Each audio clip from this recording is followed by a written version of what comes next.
Hi, my name is Tyler Whitney, and I'm the narrative lead over here at Seismic Squirrel. And today we're going to dive into the process of how we created our alt history, deco punk, narrative driven RPG, Aether Iron. At the beginning of this whole journey, we explored a lot of ideas, from Victorian monster dating sims to intergalactic bureaucrat simulator. But in the end, the idea that stole our hearts asked a simple question. What would have happened if humanity had built into the sky rather than across the earth? To answer this question, we dove into history and found the theory of luminiferous aether, a scientific explanation for gravity dating back to classical Greece. While the theory was disproven at the end of the 19th century, we wondered, what if it was not only proven true, but the power of gravity could be harnessed? What if humanity could master the skies before we mastered rail, invented gasoline and the telephone? How would a city be shaped by such a technology? Its history, social structures, conflicts, and aesthetics. But this idea didn't come out of thin air. It followed repeated conversations about how we could have a design for our game. Before there was a single mention of gravity, we knew we wanted one thing, a tactics game.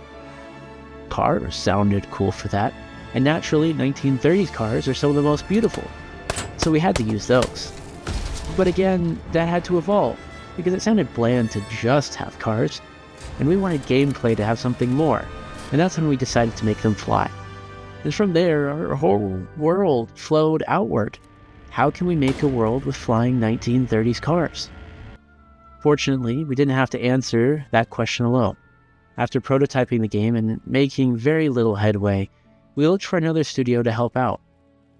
In 2023, on the last day of GDC, after an exhausting week of searching for a team that could help us, we stumbled into an exclusive party we were not technically invited to, and there we finally met Chaos Theory. We decided to partner together on the project after receiving not only impeccable vibes, but an excellent presentation. James is an absolute wizard at PowerPoint.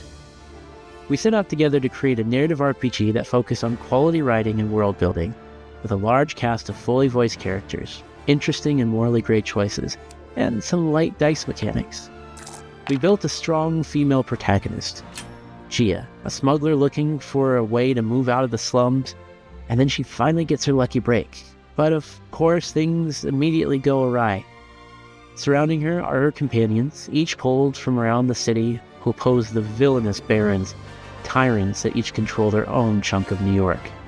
For inspiration, we threw ourselves into historical research, diving into archives, unraveling old mysteries, all to give life to our world.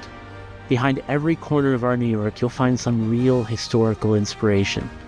A real person, place, or event that already has a life of its own. And that's the lifeblood of this whole thing, the living, breathing world that is massive and fantastical, but still rooted in real life. It courses through every design decision and piece of art, from the skill tree using language of the era, to the art style pulling from pulp novels of the 30s and 40s, or even the score composed by Christopher Tin and Alex Williamson based on recovered snippets of sheet music from over 100 years ago. We hope you not only see but feel that passion and love when you play Aether Iron for yourself.